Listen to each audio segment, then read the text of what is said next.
by Mike. I'd like to call tonight's meeting for, let's see, August 13th to order. Chelsea, you want to do a little roll call for us? Of course. Okay, we're going to start with Michael. Here. Ryan.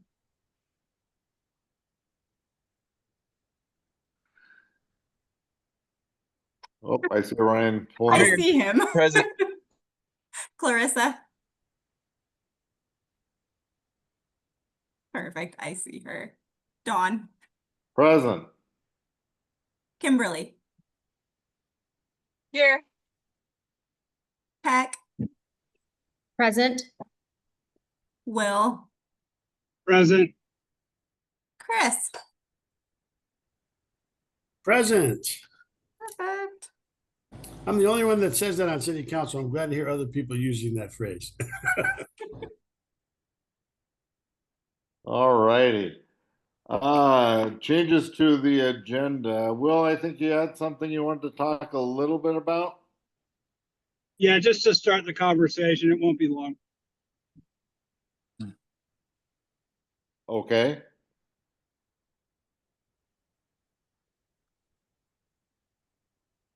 Now? Yeah. Oh, okay. Oh, I wasn't ready for that, Don. I think I'd be at the end. Hey, so I just had, and I just kind of want to get in front of this. I'm not into adding more rules and regulations, especially because we've got so many just for legal reasons. But I've noticed something that is becoming a trend, and I just kind of want to get at least a thought process in front of that. And that is, so electronic motocross bikes have been around since the 90s, maybe even earlier, but I started seeing them in the 90s. And they were expensive and everything else. Well, there is a new trend with e-bikes and the technology with e-bikes that basically small motocross bikes are pretty affordable.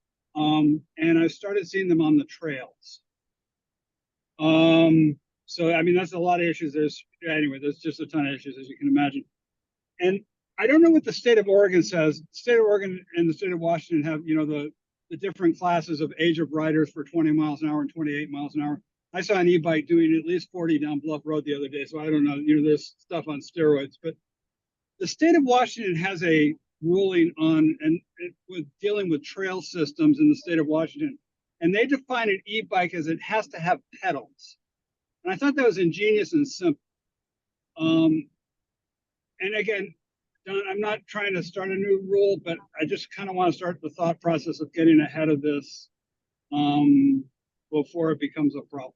So Right. Anyway, that was my 2 cents. Yeah, I know that Tiana had told me, giving me a heads up that you wanted to bring this up, and I think that's great. And I said, "Wow, that's a really good idea." We see them all the time here in our neighborhood. Not just bikes, but the motorized scooters that are really quite fast now. And anyway, I know that the state of Oregon had recently taken an action also. So I discussed it briefly with Tiana, and Tiana has an update for us on that. So Tiana, you want to kind of talk about what actions have been taken? Sure. So if you remember back in February, Rochelle brought a presentation to Parks Board to revise park rules and make a more robust and comprehensive exclusion policy for all city parks and city facilities. And after that, we took it to City Council in April, and a very robust conversation pursued specifically around the use of e-bikes in our parks and on our trails. That evening, the rules were not adopted. They asked us to go back and do more research. I have since taken the rules back to council. We have an adoption, but even during that adoption process, they asked for more research surrounding the use of e-bikes. So when we left that council meeting where they did adopt our rules on June 16th, they adopted them with an amendment that made e-bikes not allowed to be used in any of our city parks unless explicitly authorized by the city manager. And then in July, I went back to council and we went through what would be new rules for the use of bikes of all styles, whether it would be pedal or e-bikes, across our parks and trail system, and came up with a system of low intensity and high intensity styles of riding. And low intensity would be those people that are commuting to our parks, a child learning to ride a bike within the park, moving from one feature to another. And then high intensity is what we're seeing in our action sports there at base camp. And then in Sandy River Park, which is meant to be a multi-purpose trail where people might be doing some of the more downhill aggressive bike riding style. Right now, I have a sign package sitting with Tyler for his review that would update those rules and allow the low intensity use of pedal bicycles or e-bikes across all of our parks. And then it would also explain that high intensity use and where that high intensity type riding could take place. Council strongly expressed a desire to not prohibit devices, but prohibit behavior, because the e-bike world is changing so quickly. We did not want to write ourselves into something that we couldn't adapt and overcome if, a class 4 bike comes out next week.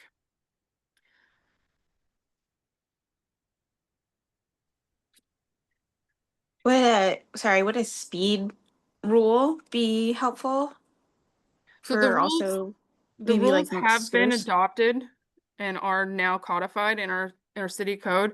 A speed rule, there are suggestions as part of those rules that we are posting. It's a suggested riding speed, but it's gonna be more of kind of like a mental cue of this is roughly how fast I should be going, because we don't have anybody out there doing speed enforcement on the trails. The e-bikes I'm familiar with, have ridden myself. None of them had speedometers on them either. They're just Mm. literally a bike with a motor and a battery on them. And so I think the way our rules are written right now, I believe the definition, and there's a definition for an e-bike, and then an e-motorcycle or an e-dirt bike would be a separate class of its own and is already prohibited from our park rules. So I think we are covered. The e-bicycles are going to be allowed. We're just going to be asking for that safe and respectful use across the board, but specifically, within, say, over at Sandy Bluff, and there's children riding and people walking their dogs. We're not going to have people zipping through our parks going up to 28 miles per hour. Yeah, I haven't seen a lot of adults on them up at Bornstead, but I have seen a lot of kids on them. So. Mhm. Will, does that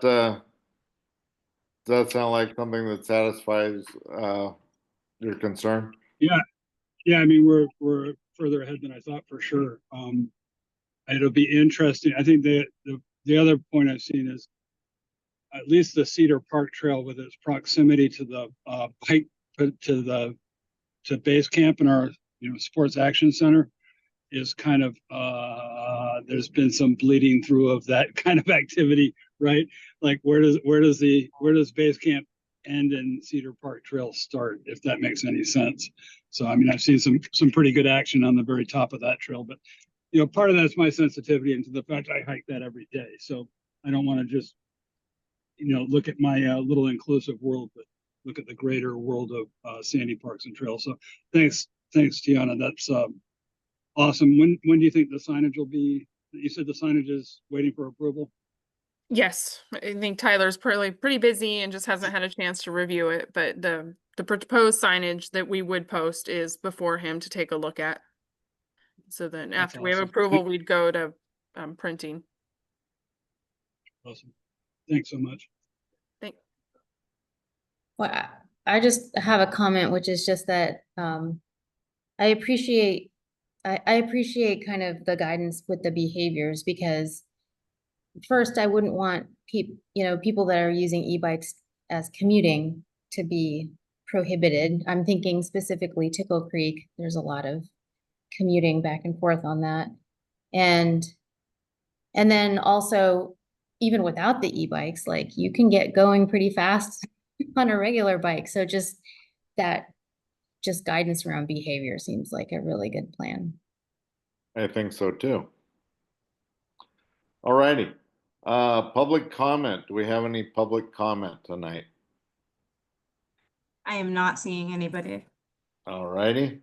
Consent agenda, approval of minutes. Is there a motion to approve minutes? I'll make a motion to approve the minutes from May. Second? I'll second it. All right. All those in favor say aye. Aye. Aye. Aye. All righty. That takes us to new business. Tiana. You want to introduce our guest from Lango Hansen? We have Brian Martin here with us this night from Lango Hansen. I think most of you have met him, but maybe he's a new face for some of you. He helped us design and build Cedar Park, and now he's helping us out with Deer Point and Mining Park. So with that, I'm going to let Brian take you through his presentation. Thanks, Tiana. Excited to be back here. I think last time I spoke with this group for mining was last October, I believe. So I'll go ahead and share my screen. Give an update to this group. So soon after presenting some of the site concepts to this group in October, kind of the typical pattern was to follow up with City Council. We met with them a couple weeks later, and then had an open house where we presented basically the same content once again to the public as well. Followed that up with a survey. So just to reorient people, I think this is a familiar graphic we've seen once or twice now, just the existing conditions out at Mining Park today. And for orientation's sake, this first couple graphics, north is to the left here. So City Hall on the far left side, this lower upper parking lot, so to speak, number one there. The looped pathway in white, the lower parking lot, newer parking lot down number one, the Fantasy Forest there in that purplish color. Won't spend too much more time on that, but what we had done is piggyback off of some previous planning that had been done almost a decade ago now, that had identified a series of focus areas for Mining Park. It's a great park. It's been well used for many, many decades, and it was identified a series of these focus areas that were in need of repair, either expanding or repair of the current facilities. So as part of that master plan process, we picked up those focus areas, presented some concepts to Parks Board here, to City Council, and ultimately to the public as well, getting as much feedback from everybody, as many voices as we could, speaking into the design of these areas, but also these aren't all equal in terms of which one was worth funding in the first round, which one should we be pursuing. Some of them ultimately fell off right away. There was, if you might recall, discussion of a dog park deep in the woods. That one didn't last too long. If we look at this next slide, this is just a refresher of some of the imagery that was shown at that next open house. We had developed a pretty robust design for the play area based on a number of different options that we had gotten some feedback on. I think ultimately, just speaking specifically to that, we think that there's still some public process that lies ahead to get some better feedback, present some more developed options, and get everybody to coalesce around a different design there. But ultimately, what came out of that process was this refined park plan that took each of those focus areas that rose to the top, incorporated them into an overall plan, as you can see here, and this was presented last year. So for orientation, north is back to up again. So that included improvements to this parking lot up here, making an accessible parking space there.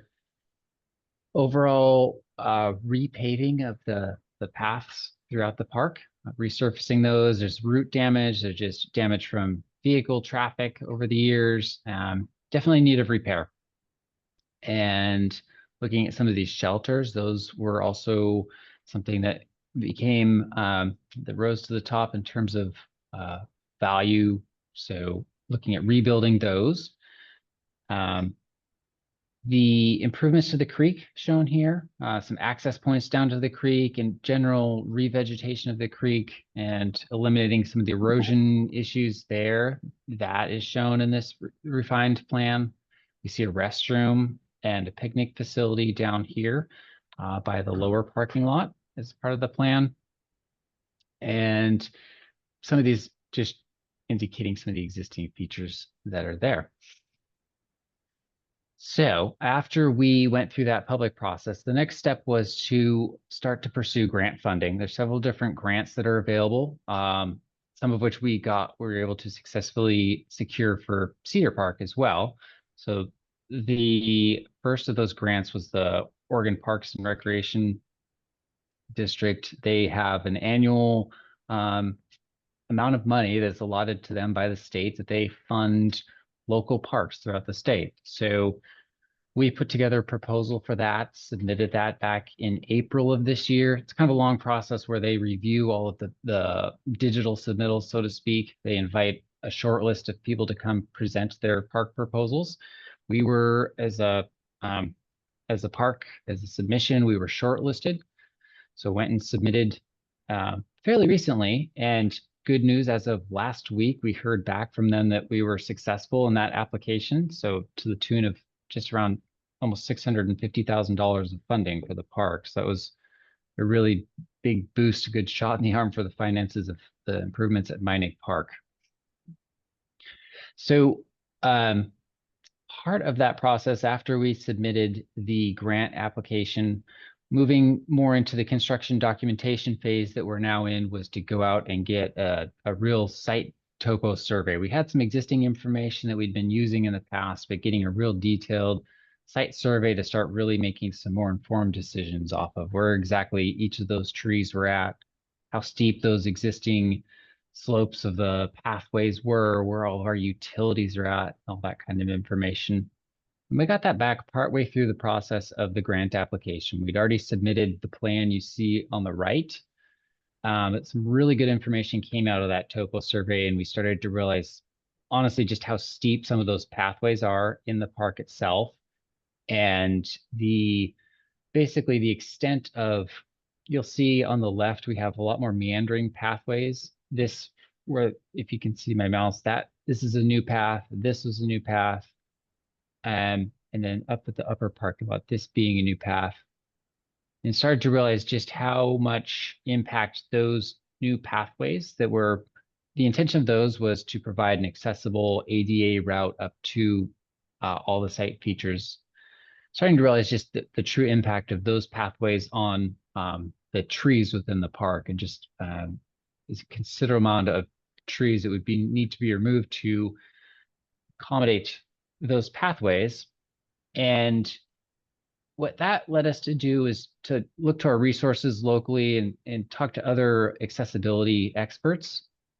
We were put in contact with the accessibility consultant over at Metro, who basically is their full-time job to both work on the Metro parks and then consult with other local parks districts for accessibility upgrades from all the different parks in the region. So we got some really helpful information out of them in terms of what it means to bring Minnick Park up to current accessibility standards. Obviously, it was built many decades ago, way before the ADA standards were enacted, very steep slopes.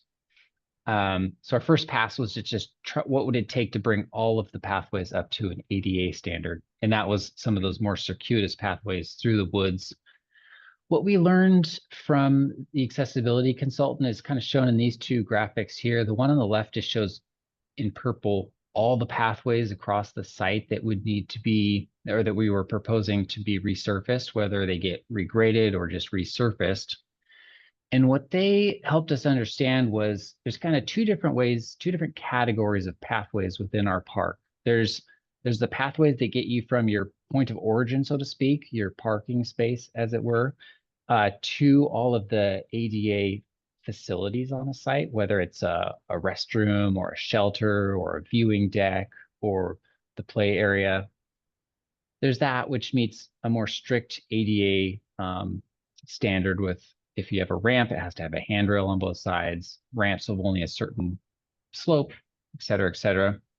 But then beyond that, because of the context of this park in the woods, somewhat of a more, it's not quite rural, but recreational type of facility, there's more of a, it is seen as more of a recreation as opposed to a site circulation. So we have in red on the left here, these are the true ADA routes from this new ADA parking space in the upper parking lot down to a new shelter that's closer to the upper parking lot in a true ADA ramp that leads to that same zone there.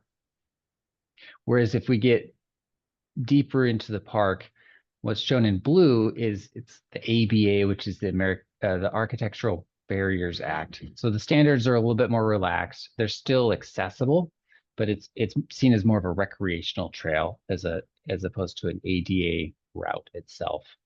We went back and forth sharing this plan with them and getting their input, getting their buy-off, and they provided a lot of very good guidance for us. And it was ultimately just a very unique park to approach, given the number of trees all throughout the park and the value of those trees. That is one of the main identities of this park, is just that forested setting. And how do we go about increasing the overall accessibility within the park on those pathways, but not doing it at the cost of all of the trees? And I think that we've come up with a pretty good hybrid solution.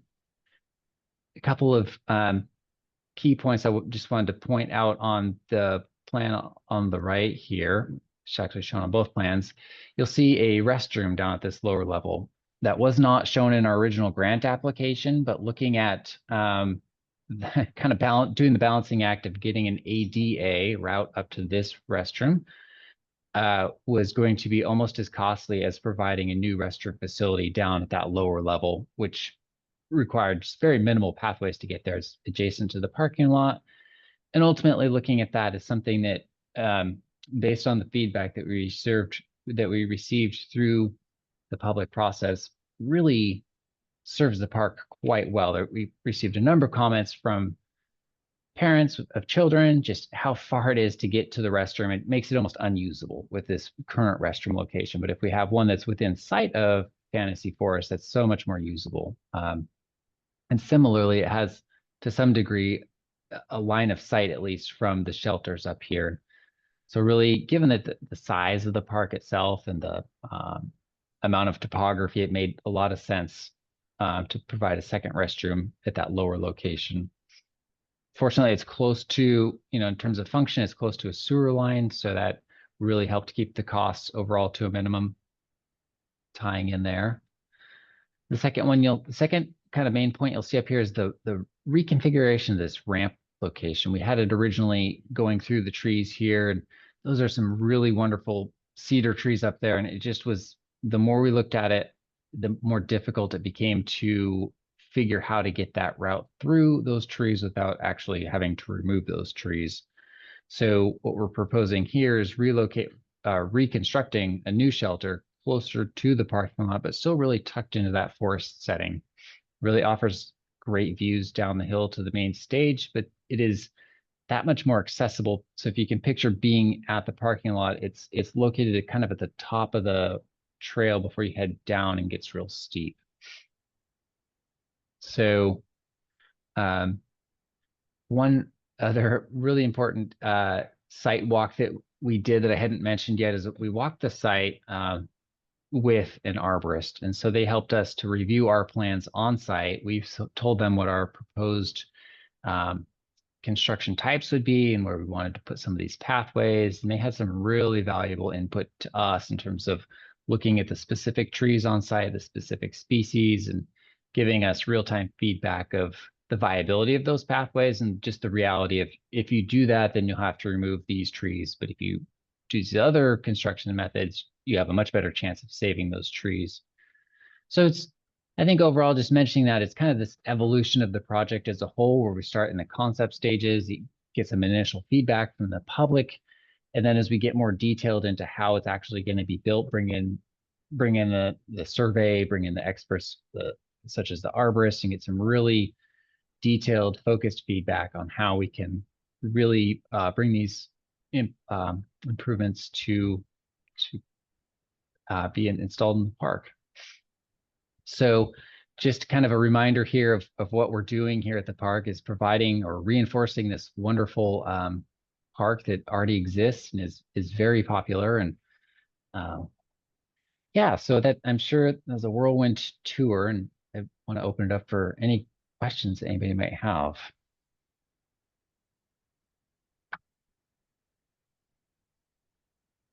First of all, I want to say congratulations on the grant. I'm very pleased and excited to hear that. I also want to remind people that while grants are important, without our systems development charges, none of this would be possible, even with the grant. So anyway, that's a wonderful step forward. As far as the accessibility goes, I'm excited about it. I did go make an attempt to walk around the park, and it is challenging to say the least for mobility. So this is good. Absolutely. Don, I want to piggyback. In my rush to get through, I forgot to mention that the Parks Department also put together an application for Travel Oregon grant funding and was successful in that as well. So I think it's another $125,000 for the project, which is a really great addition. And also, similarly, they, as you just mentioned, did a lot of work behind the scenes securing the SDC funding, and that there's also part of the park qualifies for urban renewal funding as well. So a lot of behind the scenes work happening to make this a reality. Brian, I'll echo Don too. I just want to say thank you. I can remember being back on the planning commission a decade ago and just advocating for tree saving in the city forever. And I got nervous when we saw the first plan about how many trees would come down. And I'm very thankful that you went back and looked at it a different way and reached out to other partners to figure out how we could do it better and save some money. And I also like to give you kudos for securing all that grant funding as well that I heard about here recently. So thank you. We're very excited about that.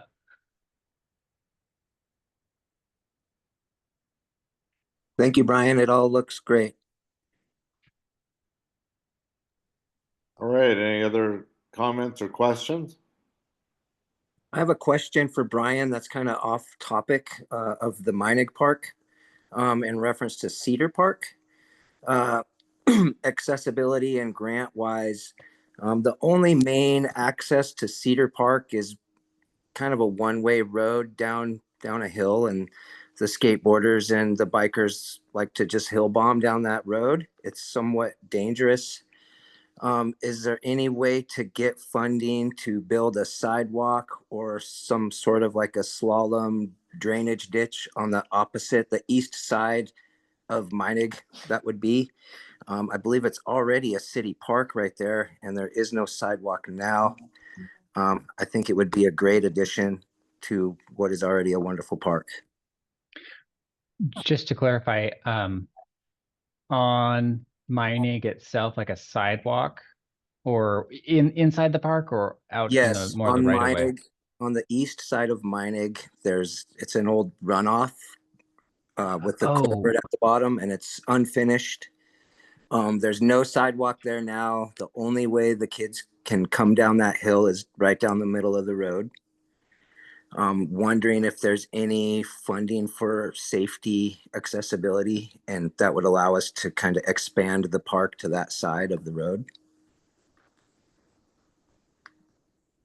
I'm trying to picture, so Meinig is on the north side of the park, and then the east side of Meinig, if you're looking at the plan, there's Hood Street and there's Idleman Street. Idleman Street is directly across from Cedar Park, and then Hood Street is the block. Would that be north or no, south? Okay, so as you're heading towards the main intersection there, yeah, and there's in that space, there's some trees that have come down recently. Yes, they've been clearing that up the past 2 weeks. They've actually been cutting all that tree up and hauling it out of there. It's fairly cleaned up right now. So it is. Go ahead, Tiana. I do believe there's a sidewalk on the west side of Meinig Avenue. It just does kind of a funny little jog around because there's a pull out below the stairs come down. Yeah, you are right. That's definitely a possibility. I don't know the ownership of that parcel you're talking about specifically offhand, but regardless of that, I think, you know, if there's a gap in the sidewalk, that's something that, you know, we could, it's a project probably through Public Works, and you would have to look into the funding sources of that. But yeah, that's with the popularity of Cedar Park and the proximity to the heart of the city, I think it's best to provide as many routes as possible so everyone's not like in trying to use one single sidewalk or one single route. And there's many old-fashioned drainage ditches that are very popular for skateboarding. And I think if we incorporated something old school like that, it would really be a great addition. But I know it's off topic. I don't want to stray from what's going on, but I didn't really know where else to bring that up. I live right across the street, so I'm Okay. All righty. Any other questions or concerns or suggestions?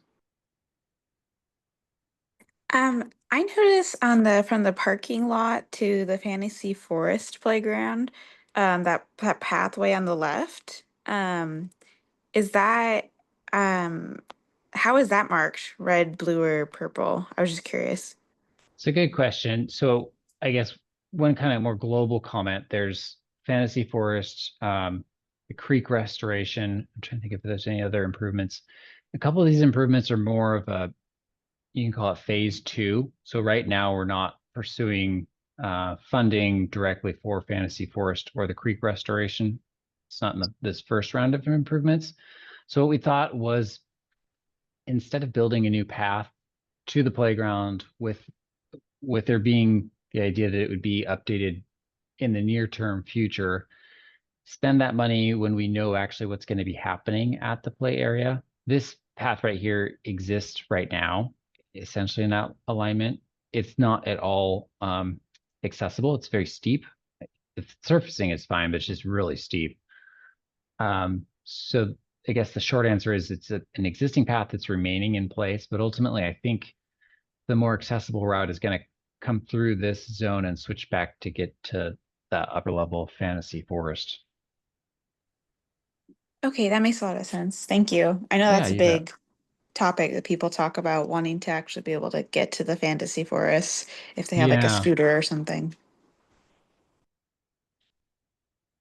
So on our radar, but just more of a tied to a future bigger project with Fantasy Forest itself.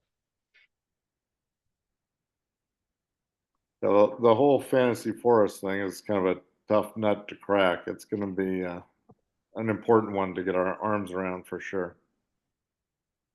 That's our summary of it as well. All righty. Anything else on this topic before we move on? I'm not seeing anything. So, Ryan, thank you very much. You're going to stick around for the next topic also? Well, what is it? I was planning on taking off, but Oh, okay. No problem. We're doing an update on Deer Point, Brian. You're welcome to stay or. no, I better stick around. I you know, I'm all for that. Oh, you're a park junkie, so that's a good thing. Tiana, you want to go ahead? Let's go ahead.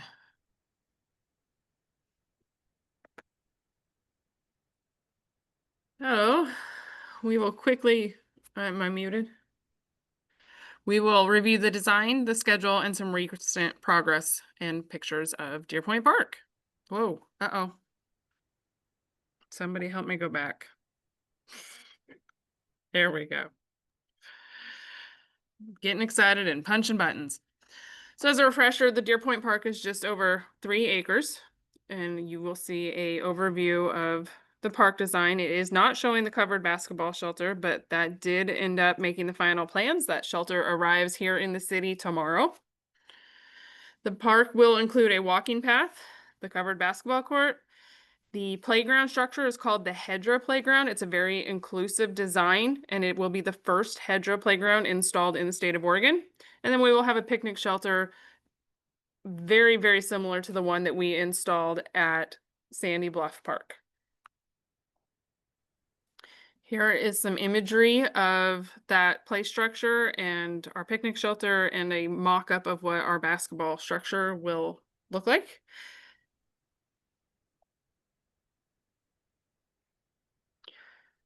So in June, we awarded the contract. July, construction began. We're off to a little bit of a slow start right now, but site grading is taking place. If you were to drive by, though, you could see that the basketball court has been cut in and leveled. Site grading will continue through August. This fall, we will see the playground, the basketball court, and the landscaping start taking shape. And then if everything goes well, as I believe it is absolutely going to, we will finish the construction of this park in December or early January. This photo is kind of standing uphill, looking towards Highway 26, and out there in the distance, you can see the flat of where the basketball structure has been graded in. We have our playground system has been delivered. It's waiting to be installed over at operations. And like I said, tomorrow the basketball structure arrives. A couple more site grading photos.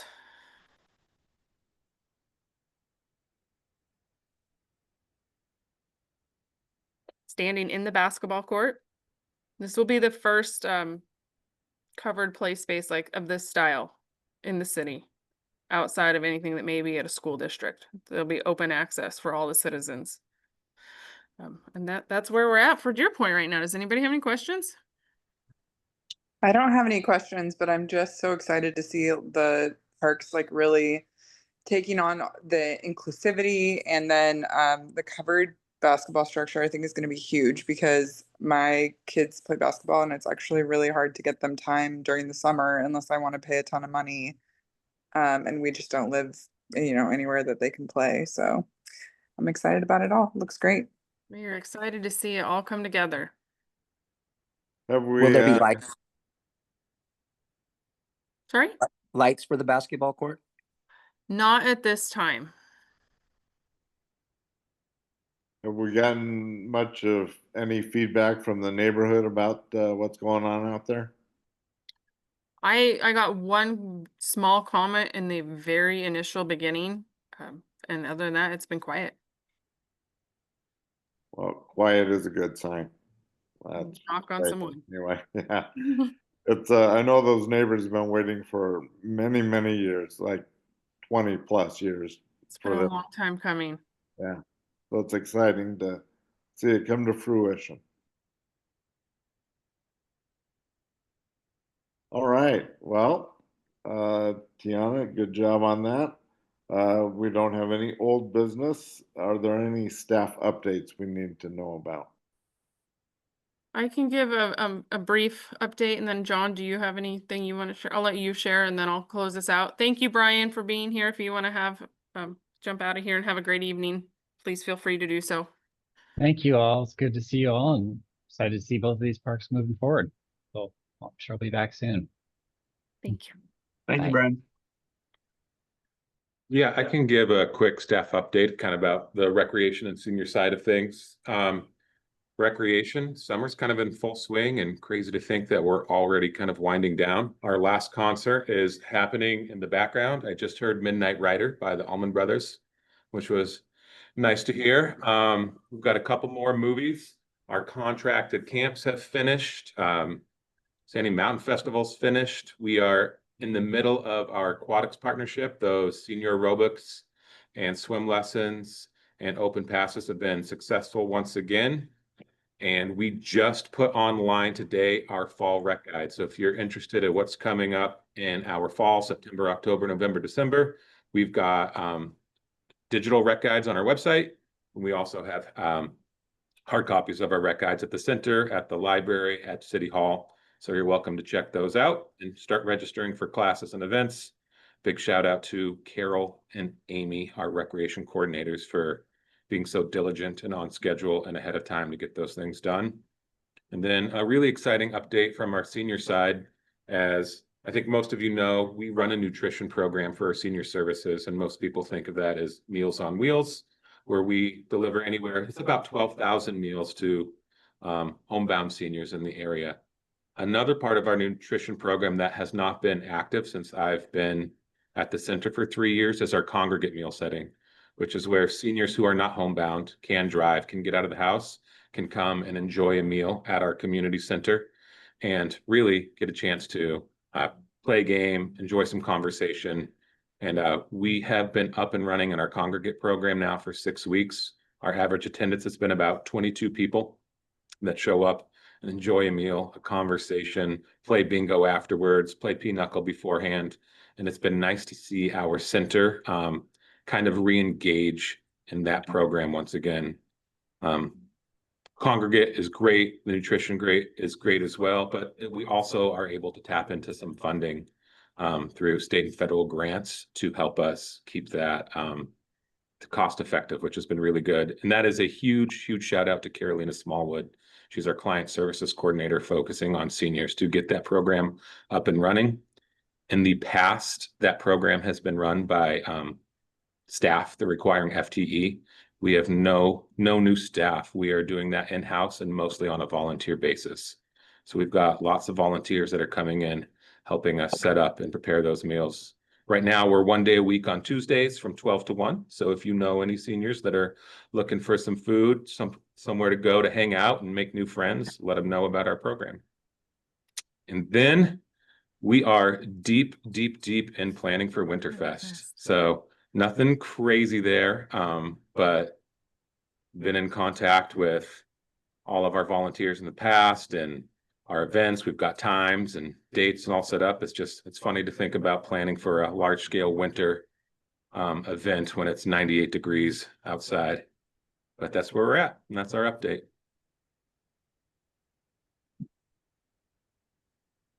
Thanks, John.